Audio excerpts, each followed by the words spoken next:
Hey guys, welcome to today's video. So today I have my birth story and meeting or showing you our baby girl. I guess technically for the second time you got a little glimpse of her in the birth vlog that we did. But today you get to really see her. So here she is. This is Miss Evie Jean. I don't know that I said her name in the birth vlog. I can't remember. She's currently 9 days old. Whenever I filmed this with my son Owen, I had to wait forever because I just cried every time I thought about talking about the birth vlog or story of him. Not that it was sad or I don't know.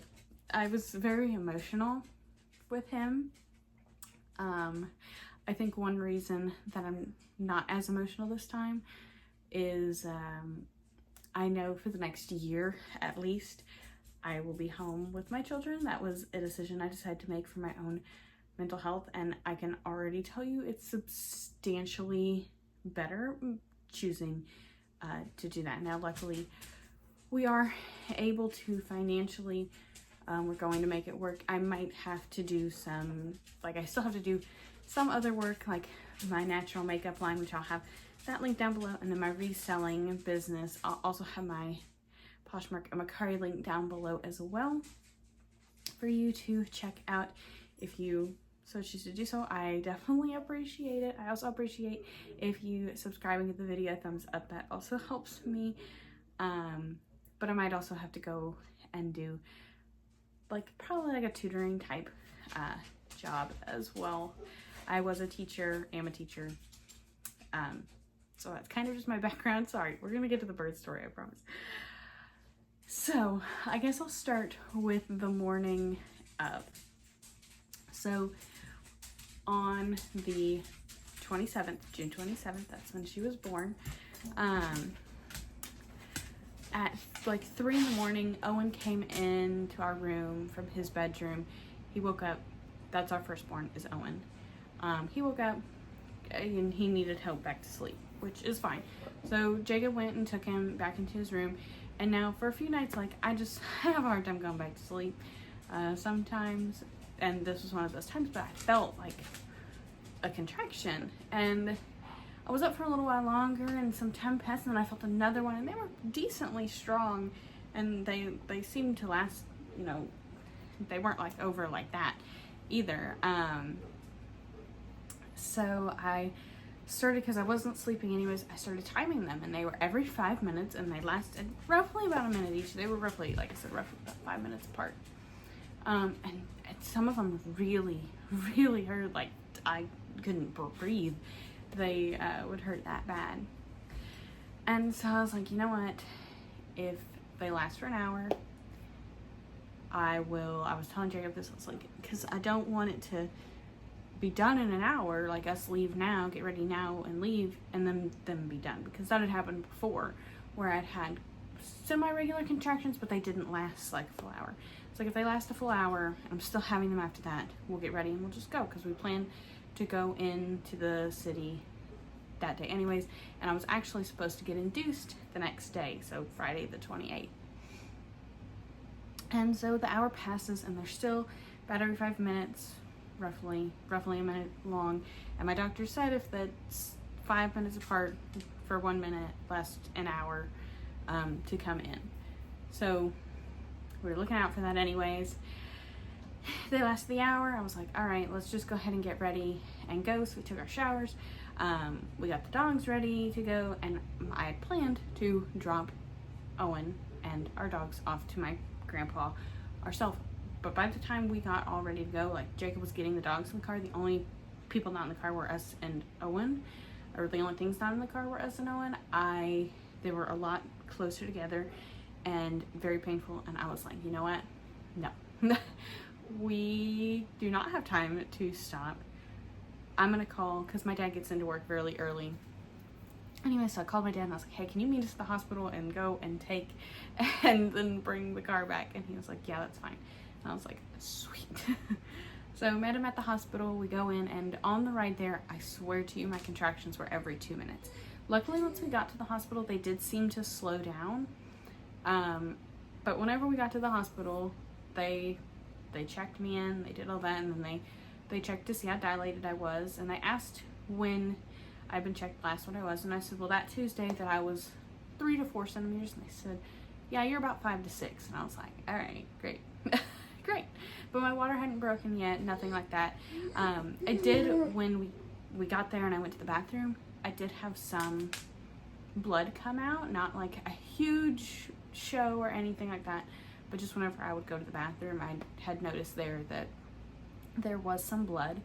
They said that's probably just because of the cervical change and whatnot. So some time had passed. By the time we got there, it was about 5:36 in the morning by the time we got all checked in. And they had the doctor that was on call, wasn't my doctor, which was perfectly fine. I had no intention of my doctor being the one who delivered my baby, just because I don't feel like it's super realistic, because it didn't happen the first time. It didn't seem like it was going to happen the second time. Again, totally fine. I trusted any doctor at the facility that we worked at, or that we went to for like our appointments and whatnot.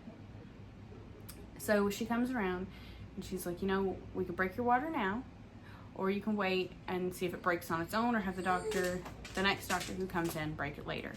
And I was like, I thought for a second, and I was like, break it now. Break it now. I would rather have the baby sooner rather than later, because these contractions are starting to really hurt. And I also was put in to get an epidural at that point too. I was a little hesitant to have them break my water before I got the epidural, because the last time they broke my water, it went like that. And now I was on a Pitocin drip for induction with our first. This one was just completely, she was coming on her own, and she was ready. She was ready to come. So she broke my water. That was at about 8, 9 in the morning. And luckily a little bit after that, they came in. They did my epidural, and once you get an epidural, you have to get a catheter, because you can't, like, you lose feeling in your legs, or like waist down, and you can't control your bladder. And for whatever reason, whenever I was thinking about them putting the catheter in, I got really, really nauseous. Now, this could have been also the epidural kind of kicking in as well, or some of that, but my blood pressure went way, way down, which is ironic because I had kind of high blood pressure, or some high blood pressure readings, but it went way, way down. And they got it back up, but then all of a sudden her heartbeat just dropped to like nothing, like in the 50s, and it was in like the 130s, 150s. So all of a sudden this big rush of like 8 nurses came in, and Jacob's just back there like, and I'm like, because I didn't know that it was happening, he didn't know what was happening either. They got, I think it was like a little thing on her head that they could read, because the one wasn't picking it up. They got it, she was fine. They put me on oxygen, her heart rate came back up. A little while passes, my blood pressure's been fine, her heartbeat's been fine, everything like that. They take me off of oxygen. Within 2 minutes, another flood of nurses come in, because her heartbeat dropped again. So they put me back on oxygen, and at this point it's probably about 11. And they're feeling a lot of pressure, and I'm feeling like I really gotta go to the bathroom. Like I really have to pee, and I gotta go number 2, real bad. And so I'm calling them in, like, and I'm like, am I dilated? Like, am I all the way? Like, I feel like I'm ready to push, like, and it's starting to hurt because I can't push, and they're trying to tell me to relax, because apparently I was fully dilated, but my cervix wasn't all the way effaced. So while I was ready to push, I couldn't until that was gone. And so we were trying all these different movements, and I was just in so much pain, but they're trying to tell me to relax. But I'm like, if I relax, then I'm going to push, and if I push, then the baby's going to come out. So it was this whole big rigmarole for about an hour. Finally, they're like, okay, we were able to push your cervix. It was soft enough. We pushed it back. We're ready to go. And I'm like, okay, great. Now, I did not hit the button, because you get a button that you can hit, and it'll send you more of your epidural. I did not hit that, and I think that I needed to, because they say that you're just supposed to feel pressure. And while I did feel pressure, I felt what felt like everything that was happening down there. So I don't know if it didn't take or if I needed to really click that button or whatever it was, but I was in pain. And my three maybe max minute delivery, it felt like an eternity. It felt so much longer than my 29-minute delivery with my son, because I could not feel anything with him. I felt nothing at all. And it was great, but I felt it with this time, and like I said, it was only 3 minutes, and it was painful. I don't know how people give birth without any medication. Kudos to you. You are a freaking super woman. Because it did hurt. I did have to get one suture put in, just like it was ripped right where it ripped last time. Luckily, like I said, it was only one, and it wasn't super bad or anything like that. But she came at 12:02, our little bundle here, and we are so happy to have her. We did have Owen come in the day that she was born. It was a couple hours later. We did skin to skin for about 2 hours. Actually, it really ended up being more like 2.5 by the time they were able to come in and get her weight and everything like that. I got to eat, which luckily I wasn't too hungry despite not eating before we got there, or before I had her or anything like that. But really, it overall went very fast. By the time we got there at 6 in the morning and had her at noon. So that was crazy, considering my induction with Owen was like over 24 hours. I guess it would have been like 28 hours. It was a long time. But we're so happy to have her. Owen has loved being a big brother. I will insert, I think I'm going to insert them in this, but I might have inserted them in the birth vlog. If I inserted them in the birth vlog, I'll link the birth vlog above. If I didn't, then I'll include it in here. But he has loved being a big brother. He asks to hold her all the time. He always wants her in the same room as him, which is very cute. Now, he doesn't hold her for long periods of time, and he holds. It's with a pillow or right there, and usually he lasts about 3 to 5 seconds of holding her before he's like, okay, I'm all done, which is typical, and I'm not shocked because he doesn't like to sit down for that long. But yeah, the only other part about this birth, I was up for 23 hours somehow. I think I was literally about to go crazy. Like, I was almost crying to Jacob. I was like, I'm so tired, I'm going to lose my mind. Please help. It just, that first night in the hospital with baby, they're in all the time. They're checking on you, they're checking on baby, they're doing this, they're doing that. And while the lovely night nurse was there, she was great in a lot of ways, but she was very overly precautious. Which I would rather her be overly precautious, trust me, than not care. But it did cause me to be up for 23 hours, and so I went a little insane.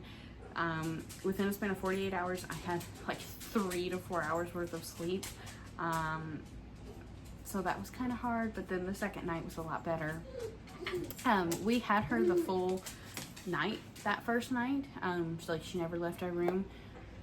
So we didn't really get sleep. I'm also just a breastfeed, so I've got to be up every like 2 hours with her anyways. So by the time that I needed to breastfeed again and was gonna get sleep, somebody was in there to either check on me or her, and it never coincided at the same time, of course. But that is why I have this from where they took some blood or tried to take some blood and it didn't work. I have this from where they tried to take blood and it didn't work. I think they eventually got what they needed, but I look very